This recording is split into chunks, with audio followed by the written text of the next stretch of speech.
El tema anterior se refirió al incumplimiento involuntario de la obligación por parte del deudor.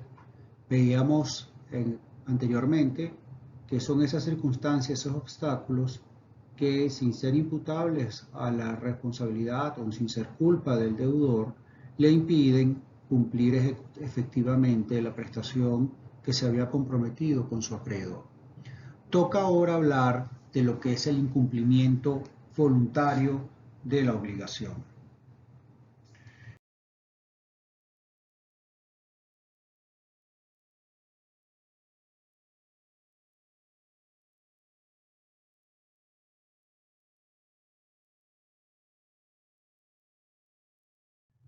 Las obligaciones se hacen para cumplirse.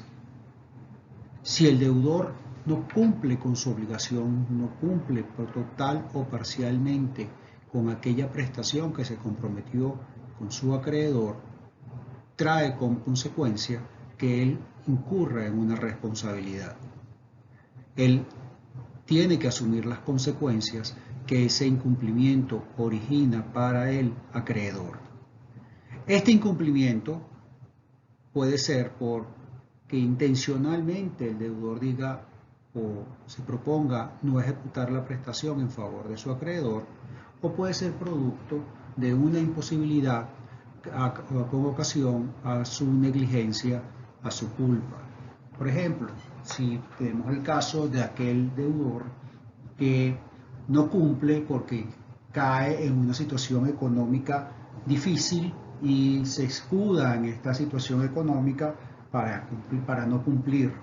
Pues bien, en este caso, a pesar de que podría tener alguna justificación moral su incumplimiento, no así desde el punto de vista jurídico, porque él ha debido prever desde el momento en que asumió esa obligación la posibilidad que cayera en una situación económica difícil que le dificultara cumplir con su responsabilidad.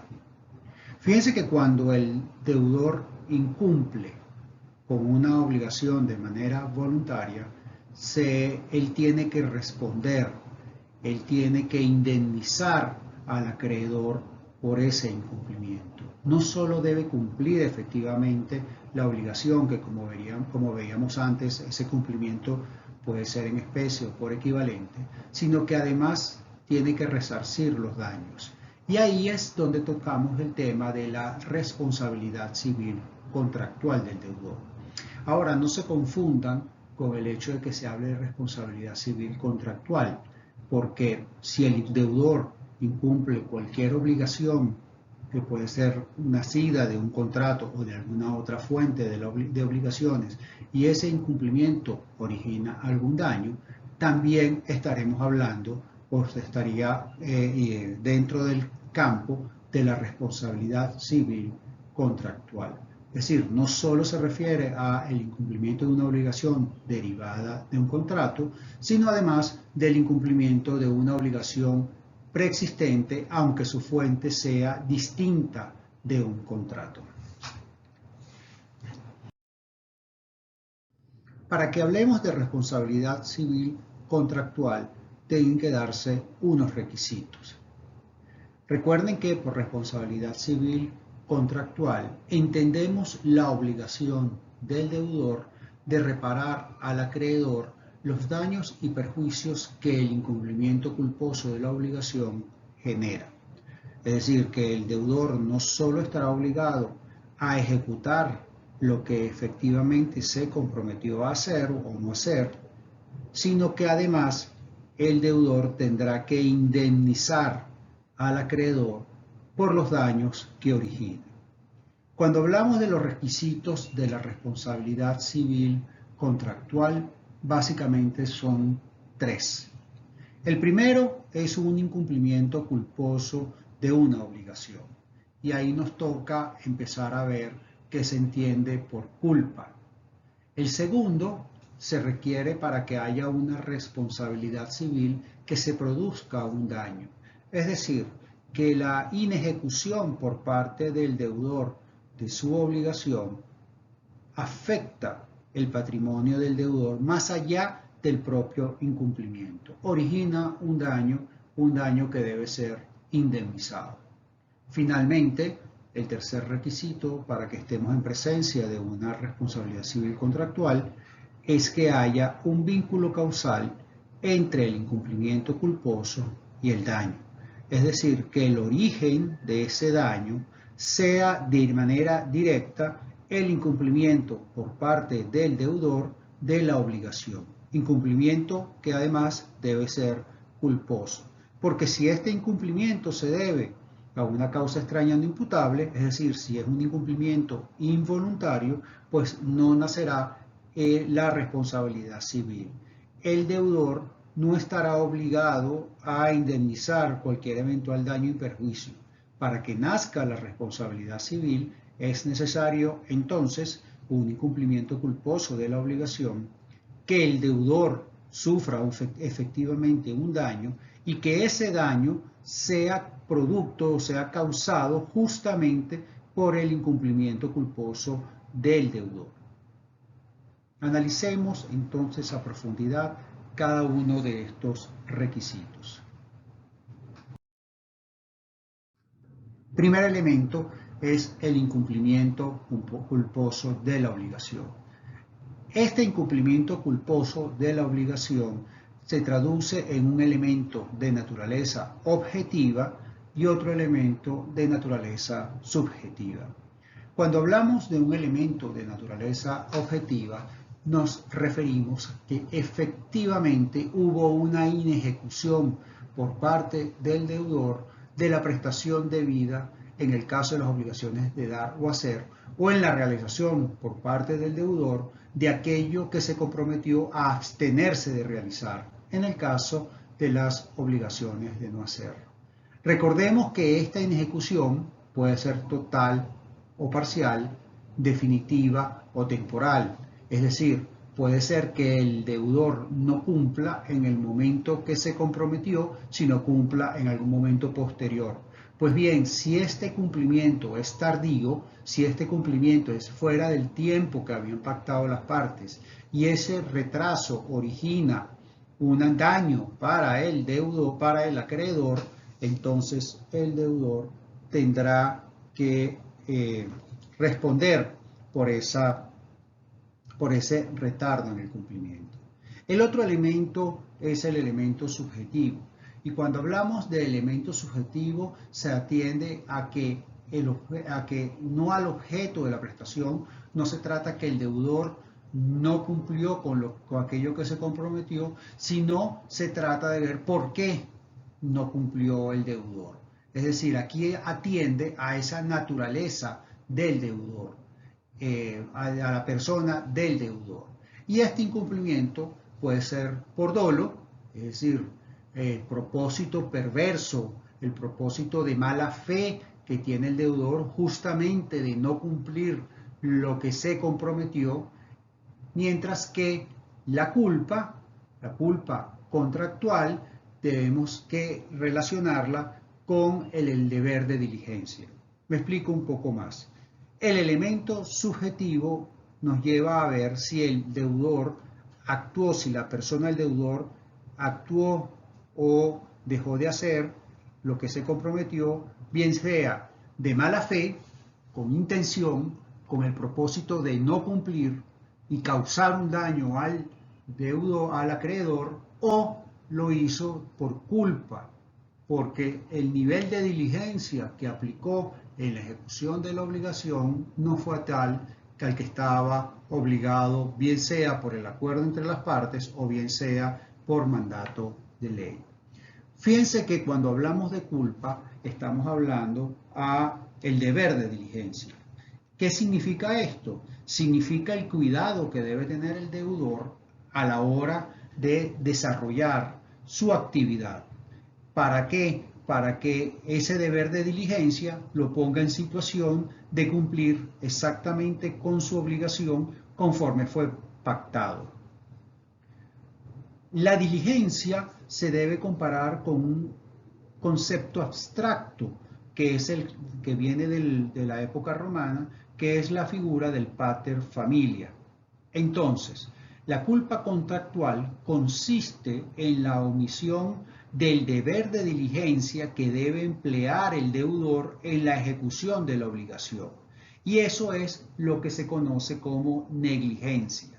Negligencia es no actuar conforme a lo que el parámetro del pater familia normalmente actuaría.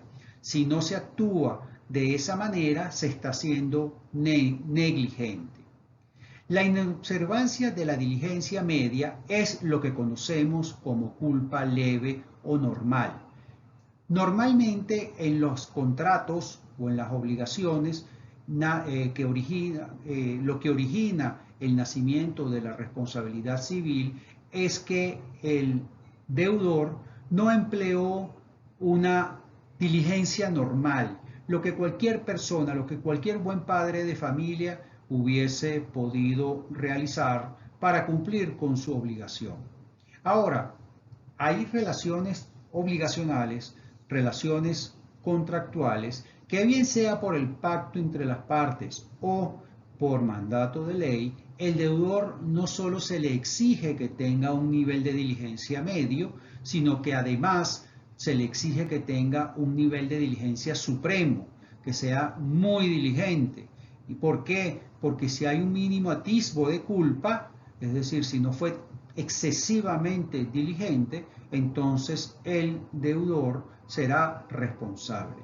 Normalmente este tipo de culpa la establece el legislador para el caso de que el deudor esté cuidando, esté preservando derechos de tercero.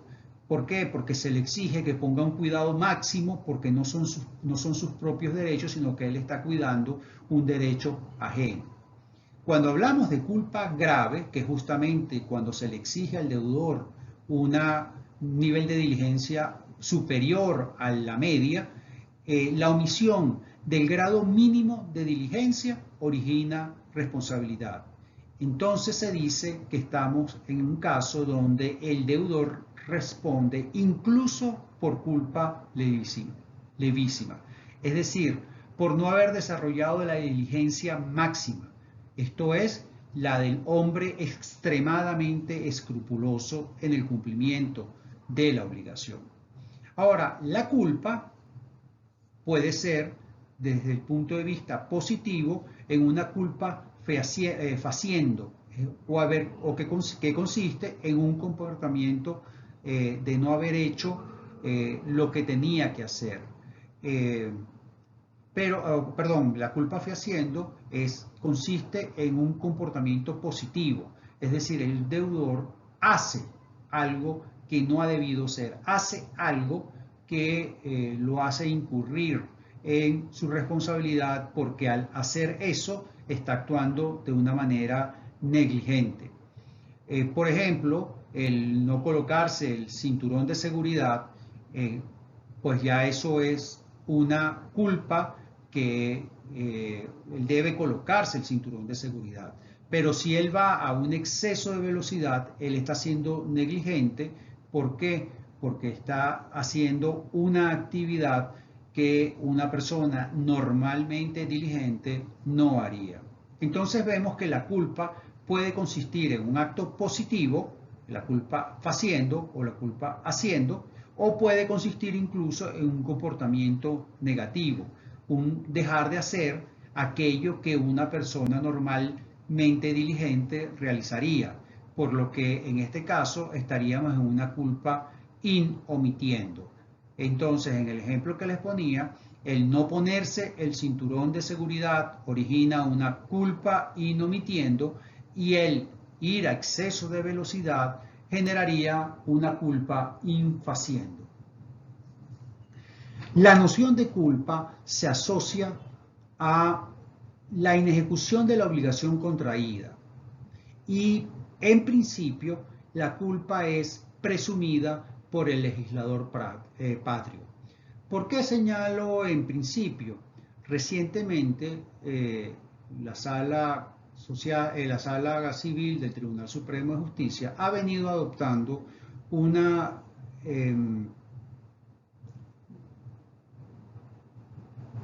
forma de disminuir los elementos tradicionales de la evaluación de la carga de la prueba que está establecida en el artículo 1354, y esto lo ha venido haciendo instaurando el principio de las pruebas, de la carga de la prueba dinámica.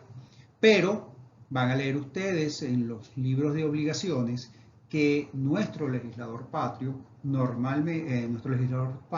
presume la culpa del deudor en el incumplimiento de la obligación. ¿De dónde surge esto? Surge de una lectura concatenada de los artículos 1354 y 1271. ¿Qué dice el artículo 1354 del Código Civil? Textualmente señala: quien pida la ejecución de una obligación debe probarla, y que quien pretenda que ha sido liberado de ella debe, por su parte, probar el pago o el hecho que ha producido la extinción de su obligación. Fíjense ustedes que este artículo, que es el principal, el que se refiere a la carga probatoria, obliga al acreedor sencillamente a demostrar que existe una obligación. Y demostrado el vínculo entre el acreedor y el deudor, pone en cabeza del deudor la obligación de señalar que él ya se liberó de esa obligación, que él cumplió. Él tiene que demostrar la forma de extinción de esa obligación, la producción de la extinción de esa obligación, conforme al artículo 1354 del Código Civil. Pero este artículo, como les decía, tiene que ser leído de manera concatenada con el 1271, que señala que el deudor será condenado al pago de los daños y perjuicios tanto por inejecución de la obligación como el retardo en la ejecución, si no prueba que la inejecución o retardo provienen de una causa extraña que no le sea imputable, aunque de su parte no haya habido mala fe. Fíjense ustedes entonces cómo se leen concatenados estos dos artículos. En primer lugar tenemos el 1354, que pone en cabeza del acreedor sencillamente demostrar que existe un vínculo.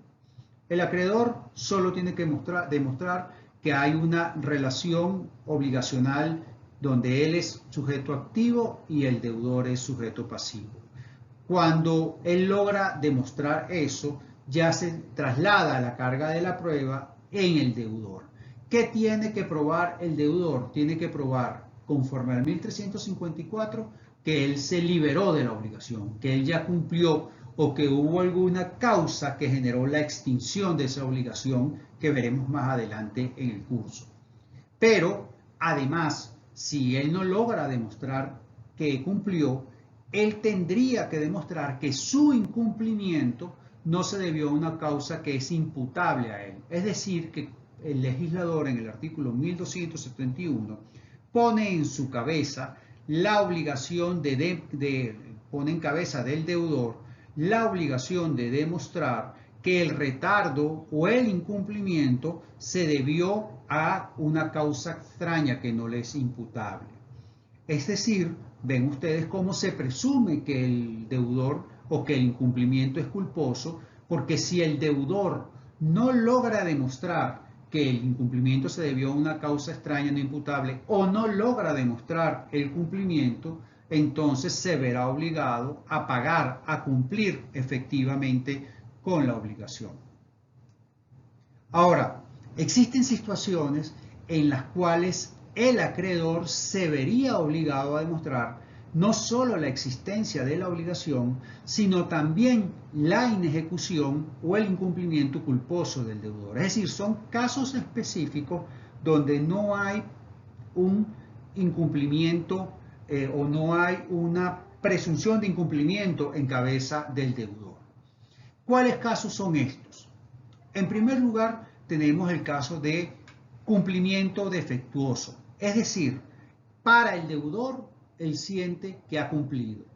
El deudor piensa que él ejecutó correctamente su obligación, mientras que el acreedor considera que ese cumplimiento por parte del deudor es un incumplimiento imperfecto, un incumplimiento parcial, fue un cumplimiento, perdón, defectuoso o insuficiente. Bueno, si el acreedor considera que la acción o la diligencia que hizo o que puso el deudor en el cumplimiento de la obligación no fue suficiente, es decir, que si él considera que el deudor no actuó con la diligencia debida, con la diligencia del buen padre de familia en la ejecución y cumplimiento de la obligación, entonces el acreedor tendrá que demostrar ese incumplimiento. Es decir, el acreedor no solo tendrá que demostrar que existe una obligación, sino que además la actividad desarrollada por el deudor no fue suficiente. Si él no logra demostrar esto, entonces él no podrá conseguir la ejecución forzosa de cualquier cumplimiento que quede pendiente.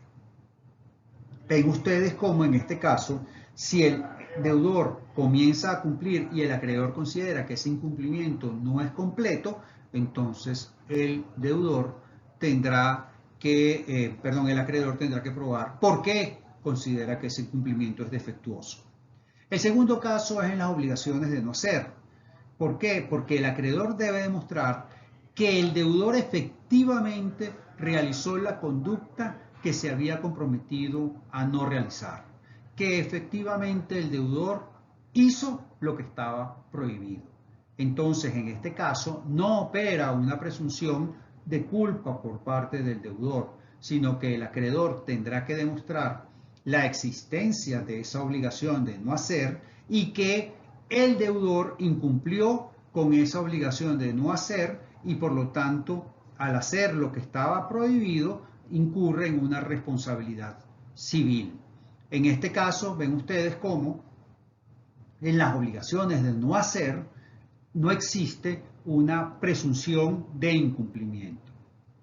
En tercer lugar, tenemos las obligaciones de medio. ¿En qué consisten las obligaciones de medio?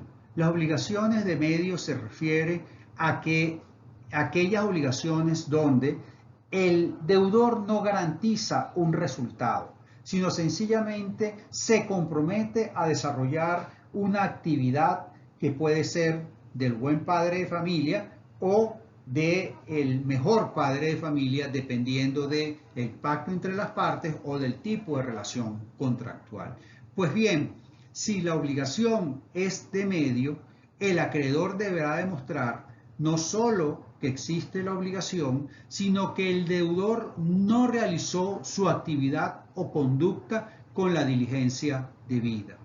Y ven ustedes cómo aquí es importante, cuando ustedes estén redactando algún tipo de acuerdo o de contrato, establecer de la manera más específica posible cuáles son las actividades que debe realizar un deudor en una relación contractual.